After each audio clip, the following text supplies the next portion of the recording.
Good morning, Rabbi Rabotai.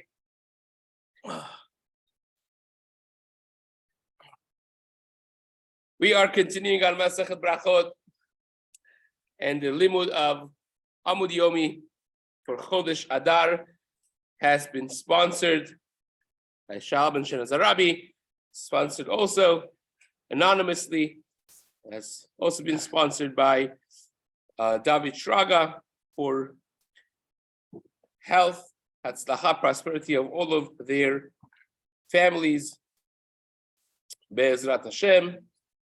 And we are towards the very end of Amud Yomi. We are in Daf Samech Bet, Amud Bet, 2 lines down from the wide lines. The Gemara says now a story about the tzniut in bathroom, which has been really the topic of discussion for the past Amud.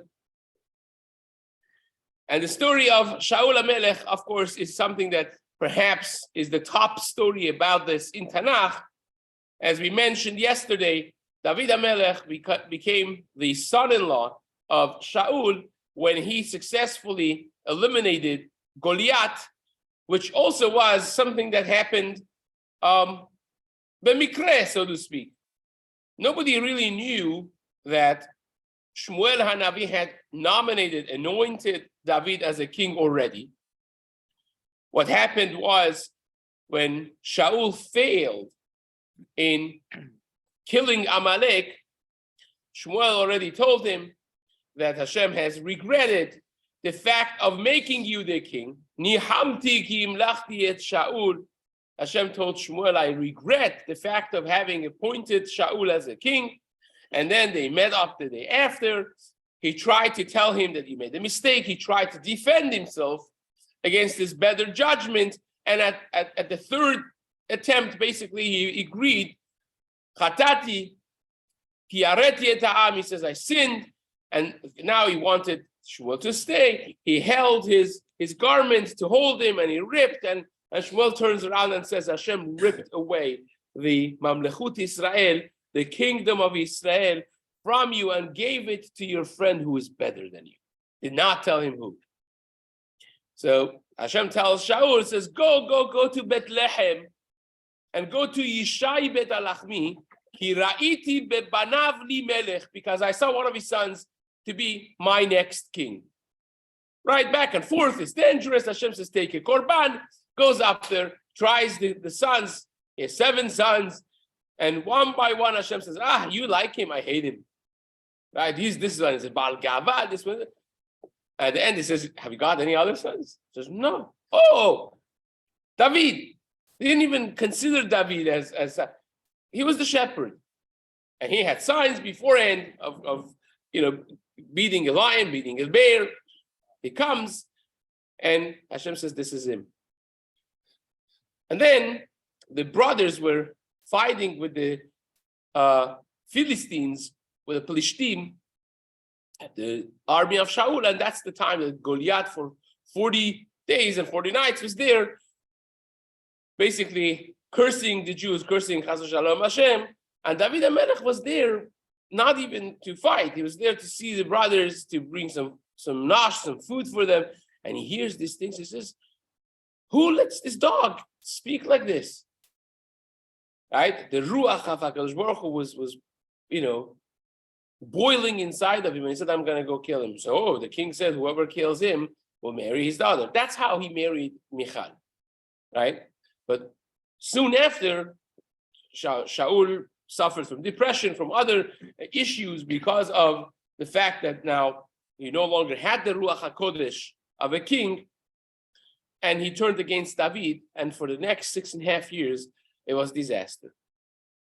David HaMelech, of course, had some followers, but they were basically fugitives. They were running away from the entire army of Shaul. And few times Shaul came this close to killing David. This is one of them. David HaMelech and Shaul's army basically face off. They're close to him. They're literally in the same place looking for him. And David and his people went to a cave to hide. There's no chance of fighting. They're hiding. So Shaul HaMelech in the middle goes to use the bathroom. There's no bathroom in the field. So as he goes to this cave, this very cave that David is there. So now David and his people were there for hours already. Their eyes adapted to the light or lack thereof in the cave. And they see Shaul coming in. Everyone tells him, kill him. Kill him. The best opportunity. Enough already. Right? And what's that? And David HaMelech refuses. Says, Chas v'shalom, I'm not going to send my hand to hit someone that once upon a time was respected by Hashem and nominated officially as his king. Chas v'shalom, not touching him. If Hashem wants to kill him, Hashem has 1,001 different ways to kill him. That's the story. But what does he do? He gets up. Look at the guts of David HaMelech. He gets up. He goes literally next to him quietly. He sits and he cuts a corner of his long garment of a king.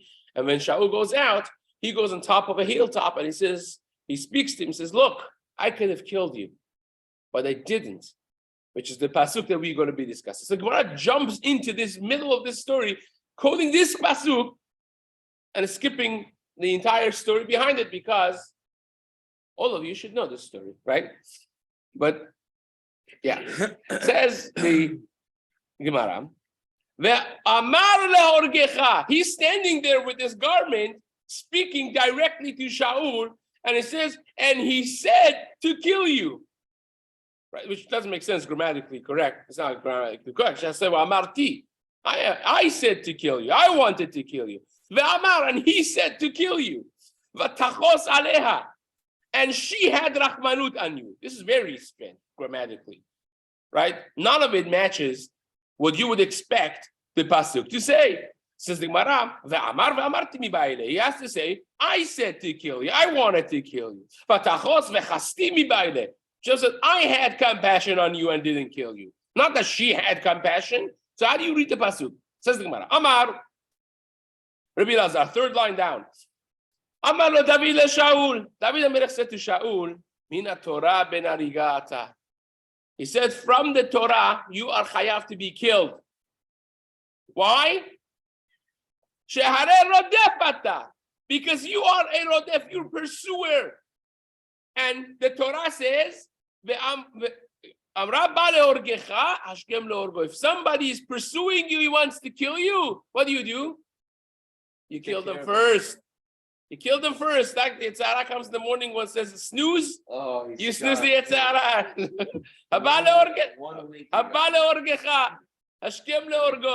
You kill him first.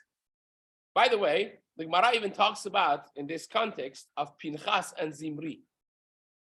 Gemara says, if Zimri would have killed Pinchas, he would be patur. Pinchas is coming to kill you. If he would have killed him, it would be patur. So Amar means Hashem told me in the Torah to kill you. But I didn't. You know why? The modesty that you had, and tzniut is lashon nekeva, tzniut. But tachos is she. Lashon nekeva. The tzniut had rachmanut on you. The tzniut that you had caused me not to kill you. Chasa alecha. Umayhi. What was that? Dichtiv, because the pasuk before that, when Shaul comes into this cave, says, "Vayavo gedrot ason ala derech." He wanted to use the bathroom. He goes to this place. V'sham me'aran, there was a cave there. Vayavo Shaul le'asechet raglav, and he went to use the bathroom there. Tana, we learned, gader lifnim min gader. There was a wall, a barrier in front of another wall, a barrier. Ume'ara lifnim me'aran. It was a cave within another cave. It was mamash a very safe, very tzanua place. That's A. B. Le'asech amar belazar melamed she sichech atzmo kisuka. Even when he is in such a modest place and no one is there and it's dark and so on and so forth, when he sat down to do what he needed to do, he took his garment, his long garment, and he made a sukkah around himself, so to speak. He covered his body to sit, and that's when David HaMelech cut that the skirt of his garment. But he sat with Shaul. David HaMelech says, I saw that sniut that you had. I didn't kill you. Now, this is the drasha of the Gemara. The simple thing of the pasuk is he told the people what the reason was. He said, I am not touching Mashiach Hashem. I'm not touching someone that was anointed by the Navi as the king. And by the way, coming full circle, at the end of Shaul HaMelech's life, when he tried committing suicide not to be killed by the Plishtim, and he put his spear, he asked his helper, he didn't do it. He put his spear backwards, stuck it in the ground, and jumped on him from the horse to try to kill himself, not to be killed by Plishtim, because he knew it was it. That's the end of him. The rest of the story is that a Ger Amaleki sees him, he's still alive, dying, but he's still alive, and he says, finish me off. He asks him, who he is? He's a Ger, he's a Jew, Amaleki. And he actually did it with the cheshbon. He said, this is a win-win. He's dying. He's asking me to kill him. If I kill him, David would be so happy because he's the next king and this is his arch enemy. But when he came to tell David and thinking that David is going to reward him, David killed him. He was so upset with him. He said, how dare you? How dare you? You stretched your hand to hit Mashiach of Hashem, even though that the only person that knows that for years already Shaul is not Mashiach Hashem is David HaMelech, because he was anointed instead of him. So he knows that. But the respect that he had for HaKadosh Baruch Hu, that the person that was representative of Hashem once upon a time, you don't touch. So that's something about David to think about. But nevertheless, the focus of our Gemara is the drasha of the Gemara here of the tzniut. Says the Gemara, now that we spoke about, well, the Gemara didn't really speak about, but we hinted to this fact that David HaMelech cut the corner of the garment of Shaul and he showed it to him. Vayakom David, vayichrot et kenafa me'ili, got up in the me'ara as Shaul is sitting there, and he cut the corner of his garment, asher le Shaul, belat, quietly he did this. Amar Rabbi Yossi Rabbi Chanina. Rabbi Yossi Rabbi Chanina, you think that David HaMelech did the best thing, right? But wait until you see what the Gemara says. Even though that David HaMelech perhaps did the right thing, but this was considered a disrespect to the garment of the king, right? And says Rabbi Yossi Rabbi Chanina, Kol ha'mebazeh et ha'bekadim sof eino nehene mehem. If you disrespect your garments or anything, you don't end up having the ability to benefit from that thing that you disgraced. Shenemar, as the pasuk says, and this is a pasuk in Melachim Aleph, like literally the first pasuk of Melachim. Melachim Aleph, right? That means the first book of Melachim, Perek Aleph, pasuk Aleph. Says, "V'amelech David zaken ba'bayamim." When David was an old man, v'yichasu bebekadim v'lo yicham lo. The garments would not warm his body. They would cover him with blankets, and he was still shivering and cold. So the Gemara relates that to this. It says, you think anything happens for no reason? This happened because of this. When you disgrace something, you won't have the ability of benefiting from it, which again is a tremendous chidush, because given the circumstances, David HaMelech did the less of two evils, so to speak. But yet, in his madriga, it was considered for him some level of bizayon to be Bigdei HaMelech, and therefore this happened. Says the Gemara, two dots. In the speech, so to speak, that David HaMelech gave Shaul from up there, he calls him his father. He speaks with tremendous humility and a soft language, David HaMelech, when he's holding this piece of garment, speaking to Shaul from up there. So the way I'll read to you the whole pasuk, this is in Shmuel Aleph Perek Chavav, pasuk Yuted, says, "Va'ata yishma'na Adoni HaMelech." My master, the king, should hear at divrei avdo, the words of his servant. If Hashem has tricked you to come after me, those are some strong words.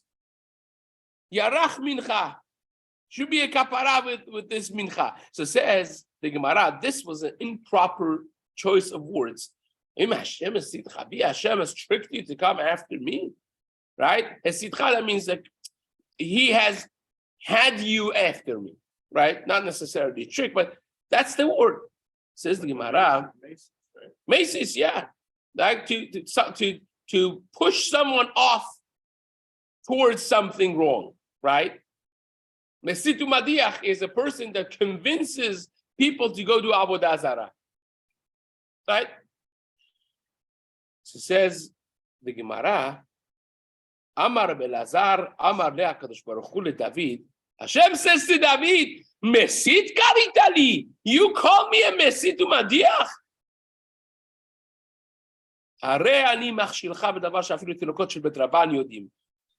Your reward for this, your consequence for this would be that you will make a mistake in something that even Tinokot shel bet Rabban, even the kids in the Cheder know. What is that? This is the pasuk we just had. In Kitisai, it says, Kitisai rosh bnei Yisrael ifkudehem. When you want to count the Jews, you do not count them directly. Every person gives kofer nafsho, they give a shekel, give money, and you count them to figure out how many people you have. You don't do it directly. When Shaul wanted to do it, he did it with pebbles in the beginning, he did it with sheep, in the second time, but you don't do it directly. But David HaMelech did it directly, right? And the pasuk for that is Vayamot Satan al Israel. Satan stood up on the Jewish people, and the language of the pasuk is Vayaset et David limnot et Israel. The same verbiage of Vayaset et David. It tricked David into counting the Jews directly. Vayaset et David, uchti Vayaset et David. Bahem lomar lech mene et Israel. Go count the Jews directly without having things to count, but actually counting the people. And every time that happens, the pasuk says in Torah, when you don't count them directly, it won't be a negef, it won't be a plague, which indicates if you do count them directly, it will be a negef, it will be a plague. And that's exactly what happened.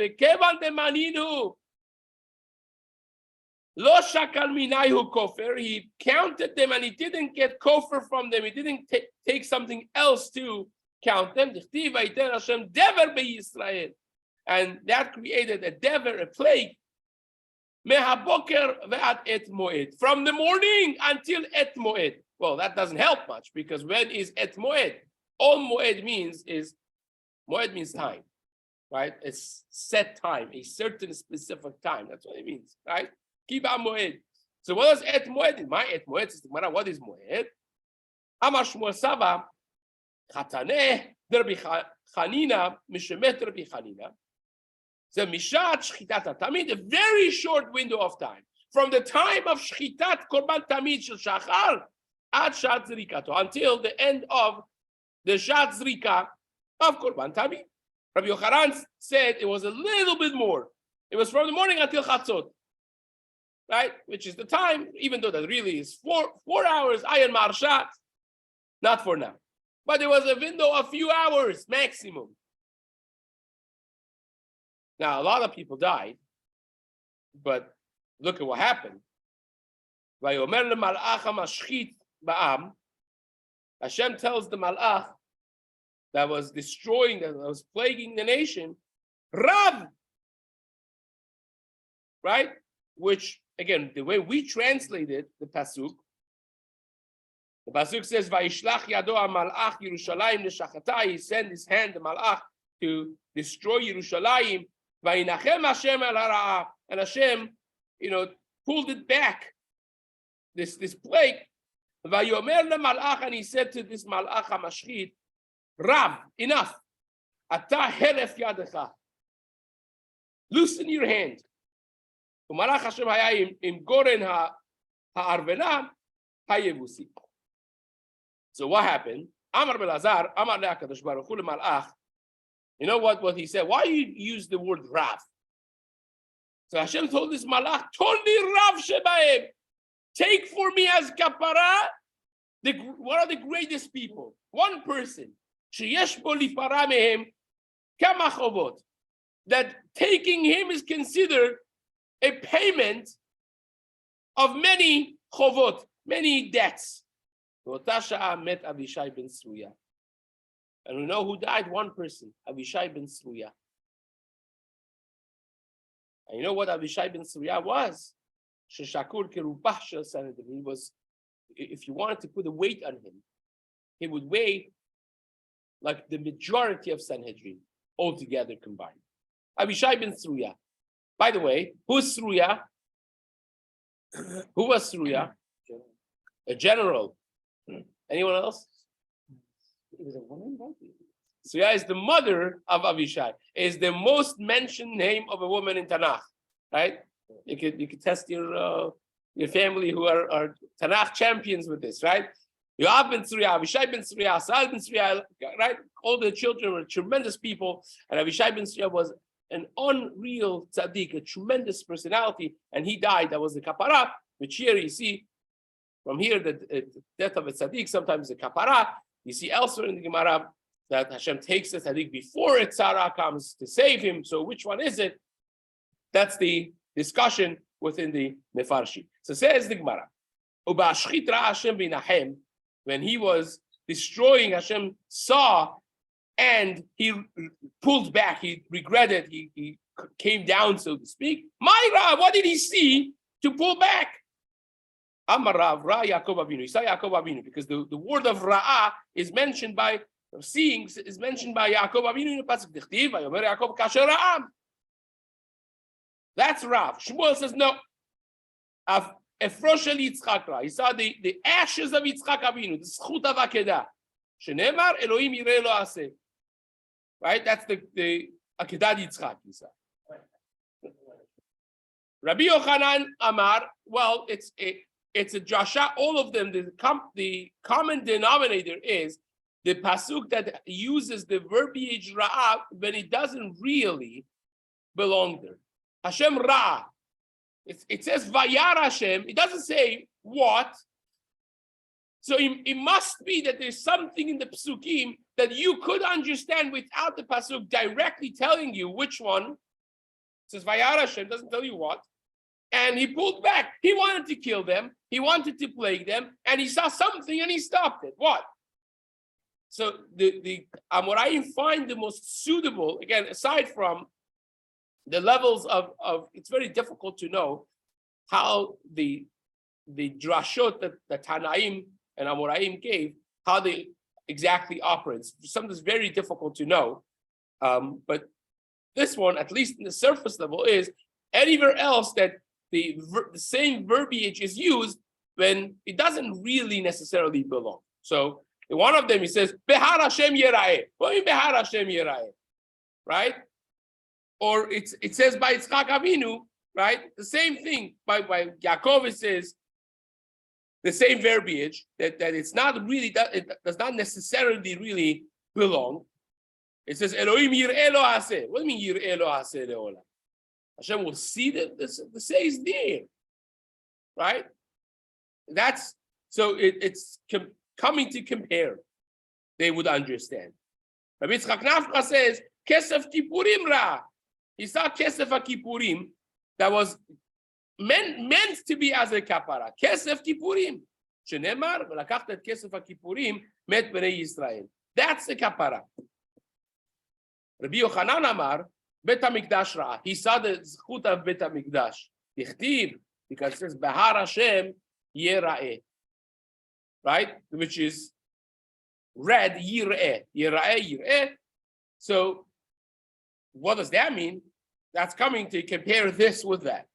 Pligi Bar Rabbi Yaakov Bar Idi, Rav Shmuel Bar Nachman. Nichad Amar Kesef HaKippurim Ra, Chad Amar Bet HaMikdash. The same machloket again between two other Amoraim. Umistabra. The Gemara says it makes more sense. Kimanda Amar Bet HaMikdash Ra. It makes more sense. The last one that there was the zchut of Bet HaMikdash. Why? Shenemar Asher Yamer Hayom Behar Hashem Yeraeh. It says Hayom today, that it's a constant reminder. Yeraeh. By the way, just so that it helps, This pasuk that says the Magifah stopped when Hashem told the Malach HaMashchit stop, was the pasuk says where the Malach HaMashchit was up to when the Magifah stopped. Where was it? It was Goren HaArvena HaYebusi, and that place David HaMelech bought. And I leave you with a wild guess to guess what that place ended up being later on. Says the Gemara, right? Homework. Lo yikanes Adam, back to the Mishnah. Lo yikanes Adam leHar HaBayit b'makno. We said that you cannot enter the area of Har HaBayit with your staff, with your shoes, right? You can't spit there, all of those. So my kapanda, you can't make it a shortcut. Kapandaria. You cannot use Har HaBayit in order to go around the Har HaBayit to the other end, just to go through and make your way shorter. You cannot use Har HaBayit as a shortcut. Amar Rava, Kapandaria Kishma. Kapandaria is like its name, but that doesn't help much. So you need more explanation. The Rav Chana Bar Idi Mishmed Rav Sama Bred Rav Mari Amar, he explained, Kamanda Amar in the Amar Inish, Ademakifna Adari, Kapandaria means Makifna Adari, Eil Behar. That instead of me going around the lines of houses, the streets, I'll just cut through the front and backyard of this house and the front and backyard of the next house on the next block, and instead of going through the whole, around the whole block, I'll just go in 30 seconds instead of 5 minutes. So that is shortcut. Amar Rav Nachman Amar Rabba Bar Abuha, Anichnas lebet Knesset. When you enter the Bet Knesset, al menat shelo la'asoto kapandaria. So in other words, the Gemara assumes that the same halacha does not apply only to Har HaBayit, but applies to a shul as well, which is paskin in Shulchan Aruch. By the way, it is halacha. You cannot use a shul as shortcut, right? But says the Gemara, if you're already in the shul, you're davening in the shul, you entered the Bet Knesset not because you wanted to make it a shortcut. You enter to learn, you enter to daven, you enter to do something else. And now you want to exit, and you're like, well, if I go out the other door, it's shorter. That's not considered a shortcut. That's fine. Mutar la'asoto kapandaria. Then it's mutar to take the shorter way out.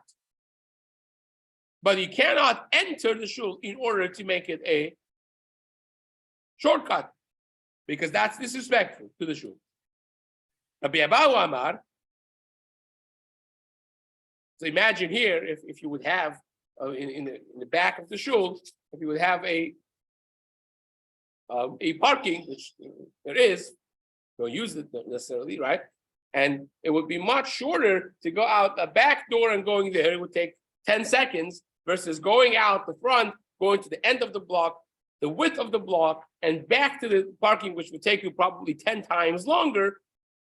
If you're outside this door, you would not be able to go cut through. But if you're already here in the shul, you finished davening, you want to go out that door. Even though that you entered this door, you still would be mutar to go out that door.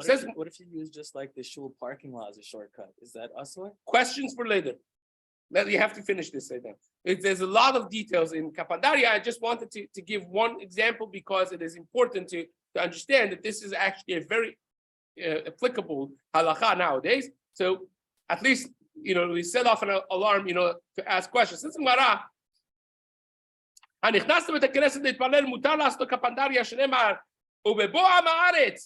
in the pasuk that they would come to Yerushalayim, they would come there, and they would come from one door, they would go out from the other door. So they cut through the place in order to make it short, and that's fine. Says the Gemara, the Mishnah told us that spitting in Har HaBayit is asur mikal vachomer. Kal vachomer from what? Kal vachomer means it's a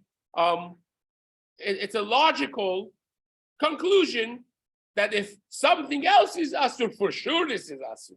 But that's something else. The Gemara, the Mishnah doesn't tell us what that thing is. Now you ask me, who cares? What's the nafkamina?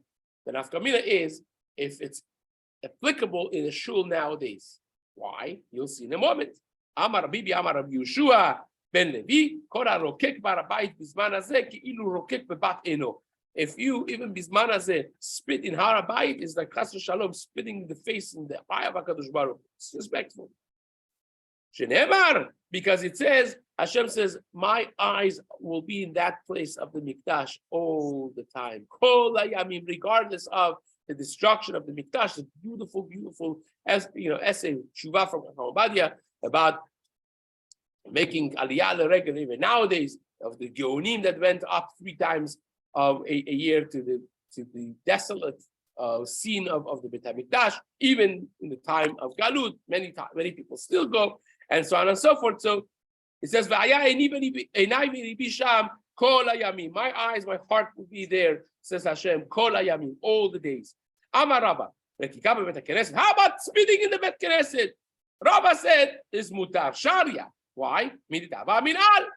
Because entering a shul with shoes is mutar, and in Har HaBayit would be asur. So says the Gemara, ma min al b'Har HaBayit asur, just like min al, shoes, it would be asur in Har HaBayit, and Bet HaKnesset is mutar, and shul is mutar. Rekika, spitting also would be the same thing, that in Har HaBayit was asur, but in the shul would be mutar. Now, many Sephardi countries, they did not enter the shul with the shoes, and it's a whole question if the host culture learned it from us or we learned it from them, and so on and so forth. It was beautified. They would beautify the shuls with fancy carpets and so on and so forth. It was a whole different culture. But halachically speaking, would be mutar to go with the shoes in the shul. Says the Gemara, Amar le Rav Papa le Rava. Rav Papa said to Rava, ve'amri la Ravina le Rava, ve'amri la Rav Adavar matna le Rava. Somebody said the chain of command is ambiguous. 3 different ways of understanding, but one of the Talmidim told Rava, wait a second, why are you learning this from something that's not applicable in the shul from Har HaBayit? Learn it from something that is applicable. You know what else was asur in Har HaBayit?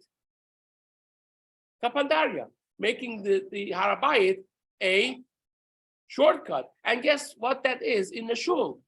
It's asur. So why don't, instead of telling me, well, shoes in Har HaBayit was asur, and here is mutar, therefore spitting should be mutar, I will tell you differently. I will say, well, Kapandaria in Har HaBayit was asur, and in the shul also is asur, so spitting also should be asur. Who told you to learn it like that when you could learn it like this? A fair question. Amaleh, he answered, he said, Tana yalif mi min al, ve'at amrat mi kapandaria. He said, I'm surprised that you even asked this question. That's the best way of answering. He said, well, the Tana learns it from the shoes, and you want to learn it from kapandaria? So you ask, wait a second, I'm missing something. What Tana? Mai, what is the Tana that learned it from Minal? The Tanya, the Braita says, Lo ikanes adam le'Har HaBayit, lo b'maklo shebeyado. You should not enter HaBayit with your staff, v'lo b'mina'alo sheberaglo, not with your shoes on your feet, v'lo b'ma'ot ha'silim, lo b'sedino, not with your bag of money in your handkerchief. U'b'pundato muvshelet da'achorat, v'lo ya'aser kapandaria. You should not make it a shortcut. Shehi derech bizayon, because that's bizayon. And says the Gemara, sorry, v'lo ya'aser kapandaria, skip the line. V'rekika v'kal v'chomer biminan. And the Braita says clearly that spitting, you learn kal v'chomer from the shoes, minal. So it says, Uma minal she'en mo derech bizayon. What's the kal v'chomer? Kal v'chomer is that shoes is not disgraceful to enter Har HaBayit. You walk everywhere with shoes. It's not disgraceful. And yet the Torah says don't enter with shoes in the makom of Har HaBayit, because the Torah tells us that both by Moshe Rabbeinu and by Yehoshua, Hashem tells them take off their shoes when they're in a holy place. Shalna alecha man raglecha. Rekika shi derech bizayon. Rekika, that is spitting, that is considered disgraceful. No kol sheken, shouldn't be kal v'chomer, shouldn't be a kol sheken. So you see that the Tana learned it directly from shoes, so they could apply that to the shul. That by shul even shoes is mutar. Therefore, spitting should also be mutar. That's the comparison. Comparison is with shoes, not with kapandaria. Right? That says it clearly. The Kal Vachomer that our Mishnah said, our Mishnah doesn't say which Kal Vachomer we're learning. The Braita explains what the Kal Vachomer is. You know what the Kal Vachomer is? It's from the shoes. So if the Kal Vachomer was from kapandaria, I agree with you. Should have been asur in the shul nowadays. But the Kal Vachomer is from the shoes, and shoes in the shul is mutar, according to everyone. So spitting should also be mutar, says the Gemara. Says the Gemara, Rabbi Yossi bar Yehuda Omer, Eno tzarich. You don't need to learn from that. Hareu Omer, ki en lavo el shar hamelech bilvush sak.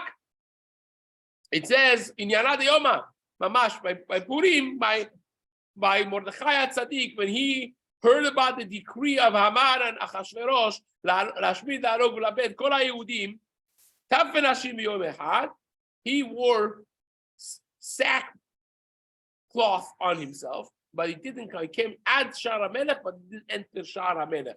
Why? Because he can't come to Shar HaMelech b'levush sak, with sackcloth. Isn't it the Kal Vachomer? Masak she'eno ma'us lifnei basar v'dam. Sackcloth is not ma'us. It's not disgusting in the eyes of a basar v'dam. It's just not respectful. Kach rekika me'usa lifnei melech malchei hamelachim. Lo kol shken. Isn't rekika that is me'usa lifnei melech malchei hamelachim? Isn't it the kol shken? It says, I'm not disagreeing with that, but this is what I'm saying. Let us say in both places, lechumra, ve'ema harabayit asur bemin'al, leyalfa mimin'al, but bet HaKnesset, which is shari bemin'al, al yalif mimin'al, or it says, why can't we just be machmir here, the way it works, and in shul, the way it works? So therefore, the Gemara is going to now learn from a different learning, which involves a person's house, and that would be the maskara of the Gemara. We're going to go over this, because we're out of time. Tomorrow morning, we'll start a few lines back, and we'll go to the maskara of the Gemara on this topic. So what? Just spinning.